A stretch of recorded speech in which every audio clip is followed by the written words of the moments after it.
Hi சுட்டீஸ், எல்லாரும் எப்படி இருக்கீங்க? இன்னைக்கு ஒரு கதை பார்க்கலாம். ஒரு ஆண் மான் காட்டில் அலைந்து திரிந்து கொண்டிருந்தப்போ அதுக்கு ஒரு தாகம் ஏற்பட்டது.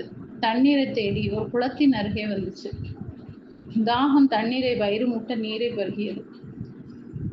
அப்போது தன்னோட உருவத்தை தண்ணீர்ல பார்த்துச்சு. தலைக்கு மேல கிளைகள் போல விரிந்திருந்த தன் கொம்புகளை பிம்பத்தை நீர்ல பார்த்துச்சு. ஐயோ, எவ்வளவு அழகா இருக்குது! உலகிலேயே மிக அழகான மிருகமாக நான் இருப்பேன். இந்த கொம்புகளே காரணம் அப்படின்னு தனக்குள்ள சொல்லி கொண்டது. சொல்லியவாறே கீழே குனிந்த மான் ஒல்லியான தன்னுடைய கால்களை பார்த்தது. மிகவும் ஏமாற்றம் அடைந்தது. இல்லை, இந்த கால்கள் என்னை அழகில்லாதவனாக்குகின்றன. உலகிலேயே அழகான மிருகமாக நான் இருக்க முடியாதுன்னு சொல்லி வருந்துச்சு. மரங்களுக்கு பின்னால் நின்றவாறு பசியோடு இருந்த புலி ஒன்று சத்தமில்லாமல் மானை பார்த்து கொண்டிருந்தது. மானை நோக்கி மிக மெதுவாக நகர்ந்து வந்தது.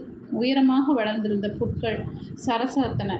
தன் எண்ணங்களில் மூழ்கியிருந்த மான் புலி நெருங்குவதை கவனிக்கவில்லை. புலி மானை பிடிக்க பாய்ந்தது. திடுக்கிட்ட மான் மிக வேகமாக ஓடத் துவங்கியது. புலியிடமிருந்து தப்பித்து 4 கால் பாய்ச்சலில் அதிவேகமாக ஓடியது. புலி மிகவும் பின்னால் துரத்தி கொண்டே வந்தது. இனிமேல் துரத்தினால் மானை பிடிக்க முடியாது என்று புலி முடிவு செய்த நேரத்தில் மானின் கொம்புகள் ஒரு மரக்கிளையில் சிக்கிக் கொண்டன. மரக்கிளையிலிருந்து விடுபட மான் மிகவும் முயற்சி செய்தது. ஆனால் மானால் கொம்புகளை விடுவிக்க முடியவே இல்லை. என் கால்கள் அழகாக இல்லை என்று நான் அவமானம் அடைந்தேன். நான் தப்பித்துக் கொள்ள அவைதான் எனக்கு உதவி புரிந்தன. என் கொம்புகளை நினைத்து நான் பெருமிதம் அடைந்தேன். ஆனால் என்னுடைய இறப்புக்கு அவையே காரணமாக உள்ளன என்று மான் வருத்தத்துடன் தனக்குள் சொல்லிக் கொண்டது. இதற்குள் மானை நெருங்கிய புலி அதன் மீது பாய்ந்து அதை கொன்று தின்றது.